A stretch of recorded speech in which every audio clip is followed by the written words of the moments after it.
अस्सलाम वालेकुम friend, YouTube channel Malik Mohammad Kamran से कामरान का सलाम। मेरा जो आज का मौजू है वो यूनिवर्सिटीज़ में पढ़ने वाले स्टूडेंट्स और उनके प्रॉब्लम्स के बारे में है।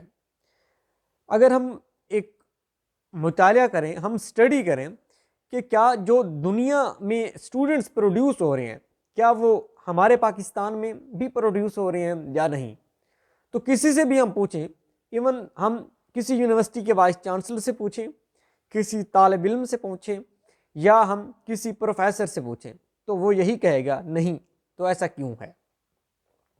मैं अक्सर मुझसे जब स्टूडेंट्स पूछते हैं कि हम अपना सुपरवाइज़र किसको रखें, खसूसन ये जो प्रॉब्लम आता है, मैं आपको एक यहाँ चीज़ पहले वाजे कर दूँ। जो बीएस लेवल है, जिसमें आप ग्रेजुएशन करते हैं या यूनिवर्सिटी में 16 ईयर एजुकेशन करते हैं, वो जो चीज़ है वो आपकी मेमोरी पे बहुत ज़्यादा डिपेंड करता है।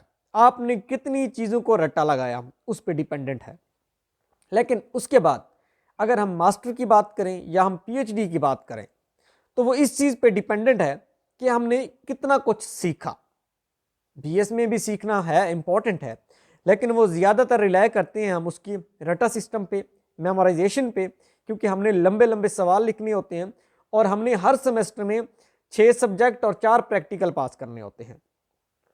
लेकिन अगर हम बात करें एमफिल की, तो क्योंकि मैं एक हायर एजुकेशन को मैं डील करता हूँ, मैं उसके बारे में बात करता हूँ, मैं उसके प्रॉब्लम्स को बताता हूँ और मेरा थोड़ा एक्सपीरियंस है यूनिवर्सिटी लेवल पे पढ़ाने का, एक क्योंकि मैं एक बड़ा एक्सपोजर है मेरा इस चीज़ का। तो स्टूडेंट जब पूछते हैं कि हमें सुपरवाइज़र कौन सा चूज़ करना चाहिए, तो स्टूडेंट से मैं एक ही बात कहता हूँ, सुपरवाइज़र वो चूज़ करें जो आपको अपने साथ बैठा के आपको गूगल पे सर्च करना सिखाए, जो आपको आपके साथ बैठा के आपको बताए कि एंड नोट कैसे यूज़ करना है, जो आपको बताए कि अनोवा कैसे यूज़ करना है, उसको आप सुपरवाइज़र रख लें। आपकी लर्निंग एबिलिटीज़ बढ़ेंगी and you will be successful. लेकिन आज की बदकिस्मती, मुझे बड़े अफसोस से कहना पड़ रहा है कि ऐसा टीचर बहुत कम ही अवेलेबल है।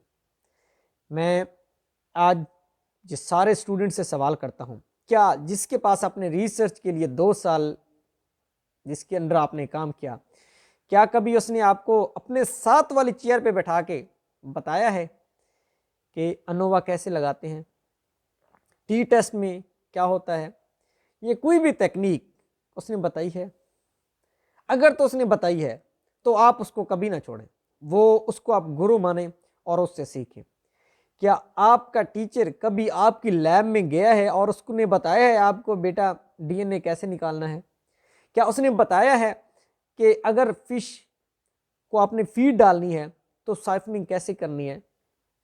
क्या उसने कभी बताया है कि माइस की हैंडलिंग कैसे होती है? मेरा ये सवाल आज पाकिस्तान के सारे तलबा और सारे टीचर से है, क्या आप लोग ये करते हैं? मुझे नहीं पता कि करते हैं या नहीं, लेकिन मैं एक बात ज़रूर जानता हूँ कि आज कल जो प्रॉब्लम आ रहे हैं, हमारे जो स्टूडेंट यूनिवर्सिटी से फ्री होते हैं, डिग्री लेते हैं, वो उतने कॉम्पिटेंट नहीं होते जितने इंडियंस होते हैं। क्यों? क्योंकि हमारा जो टारगेट होता है वो सिर्फ डिग्री कंप्लीट करना होता है, हमारे टीचर का टारगेट होता है प्रोजेक्ट कंप्लीट करना है, लेकिन हम उसको लॉन्ग टर्म के लिए नहीं देखते कि उसके कितने फ़वायद हैं और कितने नुकसानात हैं। अगर एक बंदा एक प्रोजेक्ट पे काम कर रहा है तो उसको वो उसके अगर फ्यूचर को देख के चले, वो देखे कि वो इस प्रोजेक्ट में कितने स्टूडेंट ट्रेन करता है। मैं जब ट्रेनिंग की बात करता हूँ तो मैं ट्रेनिंग की बात में मैं लैपटॉप से शुरू होता हूँ कि ट्रेनिंग जो है वो लैपटॉप का यूज़, वो आपका बायोइन्फॉर्मेटिक्स के टूल्स का आना, वो आपको लैब में मौजूद टेस्ट जो आप करते हैं उसकी टेक्निक्स आना और आपको सॉल्यूशंस बनाने आना। मैं बहुत से ऐसे लोगों को जानता हूँ, बहुत से ऐसे लोगों को जानता हूँ, मैं अगर अपनी मिसाल भी लूँ तो जो अपने स्टूडेंट्स को बैठ के साथ बिठा के ट्रेन करते हैं। मैं एक छोटा सा वाक्य यहाँ पेश करना चाहूँगा।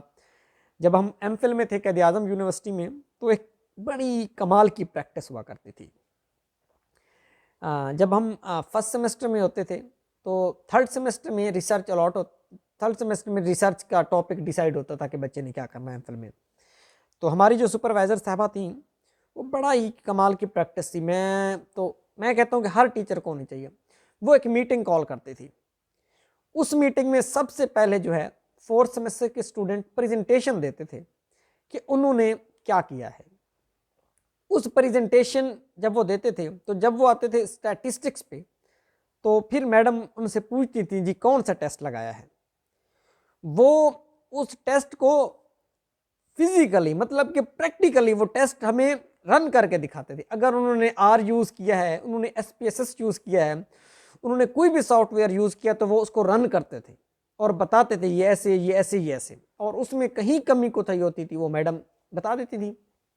उसके बाद जो थर्ड सेमेस्टर वाले होते थे उन्होंने अपना फ्यूचर प्लान देना होता था, सिनॉप्सिस देना होता था। वो उस सिनॉप्सिस में बताते थे कि वो क्या करने जा रहे हैं और जो उनकी स्टडी है उनका पॉसिबल जो रिजल्ट्स होंगे वो क्या होंगे और उनमें स्टैटिस्टिक्स वगैरह का क्या फार्मूला अप्लाई होगा। और वो फिर उनसे पूछा जाता था जी क्या जो आपने जो लिखा है कि जी 2-वे एनोवा इस्तेमाल होगा, क्या 2-वे एनोवा आपको आता है। अगर उनको आता होता तो वो प्रैक्टिकली बताते होते थे, और अगर नहीं तो वो सीख के प्रेजेंटेशन देते होते थे। और जो फर्स्ट और सेकंड सेमेस्टर के बच्चे होते थे वो सिर्फ ये चीज़ें ऑब्जर्व करते थे और उनको अगर कोई क्वेश्चन होता तो वो करते थे। अब जब एक बच्चा साथ फिर at the end third semester के बच्चे और पहले 2 सेमेस्टरों के बच्चों को बैठाया जाता और मैडम साथ में बैठ के एक दिन 1-वे एनोवा, टी टेस्ट और इस तरह के जो है हमें स्टैटिस्टिक्स के चीज़ें बताती थी। और फिर हमने सीखा कि हमें फिन क्लिपिंग तक सिखाई गई कि मछली को पकड़ के उसके फिन्स को कैसे काटना है। इतनी छोटी सी चीज़ है, वेरी बहुत सिंपल सा एक है कि फिश को पकड़ें, एनेस्थीसिया दें और फिन काटें। अगर उसको जिंदा रखना है तो एनेस्थीसिया दें, अगर मरी हुई है तो सिंपल से काट लें। लेकिन इसकी भी हमें प्रैक्टिस कराई गई, हमें सिखाया गया। तो मैं बच्चों से यही कहता हूं कि अगर आपको लगता है कि आपका सुपरवाइजर इतना कॉम्पिटेंट है और वो आपको टाइम देने के लिए अपने साथ वाली चेयर पे बैठा के विकी प्रोजेक्ट पे या अपने लैपटॉप पे आपको टेक्निक सिखाता है तो उसके पास अपनी रिसर्च रखें।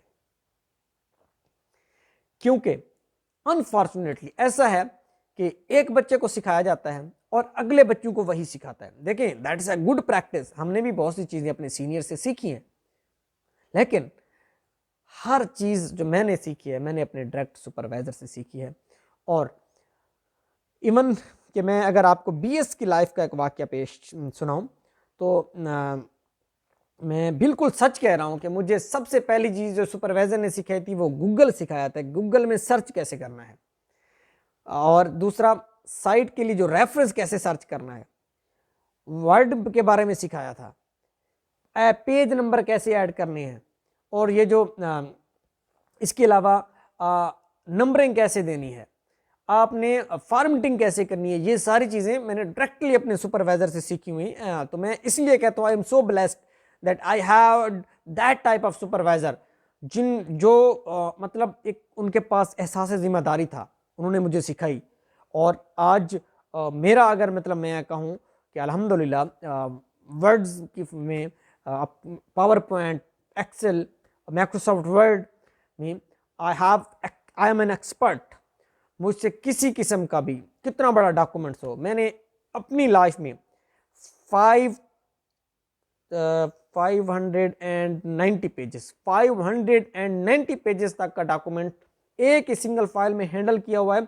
और उसके 6 चैप्टर्स थे, उसका टेबल ऑफ कंटेंट भी बनाया हुआ है, उसमें फिगर्स भी थी और उसमें जो टेबल्स थी वो 2-2 पेजेस पे भी जा रही थी। मतलब मैं इतना मुझे ट्रेन किया गया, ये मेरी ट्रेनिंग का पार्ट था। तो इस तरह से मैं कहता हूँ, वापस पिछली से पे आता हूँ कि यही वजह है कि हमारे स्टूडेंट्स उतना ज़्यादा सक्सेसफुल नहीं होते when they compete with international students. तो इस चीज़ को हमें इस चीज़ पे सोचना होगा, हमें इस चीज़ पे बैठ के सोचना होगा कि अगर कोई हमारे पास रिस्पॉन्सिबिलिटी आती है, हमारे पास बच्चे आते हैं, स्टूडेंट्स आते हैं, तो हमने उनको कैसे सिखाना है। दूसरा, और स्टूडेंट्स को भी इस बात का एहसास होना चाहिए कि लर्निंग कितनी इंपॉर्टेंट है उनके लिए, ना कि डिग्री लें और जाएं। नो, जब तक आप में लर्निंग नहीं होगी आप किसी ना किसी पॉइंट पे फंस जाओगे। फॉर एग्जांपल डीएनए आइसोलेशन की मैं बात करता हूं, तो आपने डीएनए पेपर कर लिया जी, डीएनए आइसोलेशन पे आपका काम था, डीएनए निकाला, पीसीआर लगाया जी, आपने वो बैंड शैंड लगाया और थीसिस हो गया, आप जी आपको नंबर भी मिल गया, ठीक है जी, पास हो गए जी, ओके हो गया, ठीक है। बट किसी पॉइंट पे अगर आपने काम खुद नहीं किया, आपने किसी से कराया या जो भी है, अगर आपने काम खुद नहीं किया किसी पॉइंट पे और आपको उसकी अंडरस्टैंडिंग नहीं है, तो किसी पॉइंट पे भी आप फंस सकते हैं। वो आपसे यही पूछ लें कि जो है ग्रेडियंट पीसीआर क्या होता है, वो आपसे यही पूछ लें ग्रेडियंट पीसीआर क्या होता है, तो आप जो कोई भी छोटी सी बात प्राइमर्स के बारे में पूछ लें कि what should be the ideal temperature of primer, length क्या होनी चाहिए, या वो पीसीआर का स्टेप कोई पूछ लें, या वो सिंपल सा मतलब इस तरह से पूछ ले कि आप जी मैग्नीशियम क्लोराइड क्यों डालते हैं जब आप डीएनए आइसोलेट कर रहे होते हैं, ठीक है। तो वो स्टूडेंट ऑटोमेटिकली बात है, जिसने खुद काम नहीं किया वो फंस जाएगा, जिसने काम किया हुआ है that's not a big problem, वो बता देगा। दैट्स व्हाई हमने इसलिए membrane cell membrane break down करने के लिए जो लाइसिस बफर डाला है उसमें, क्योंकि सेल मेम्ब्रेन में जो मैग्नीशियम क्लोराइड बड़ा इंपॉर्टेंट रोल प्ले करता है उसको डिस्ट्रैक्ट करने में, तो दैट्स वाई हमने वो उसको ऐड किया, ठीक है।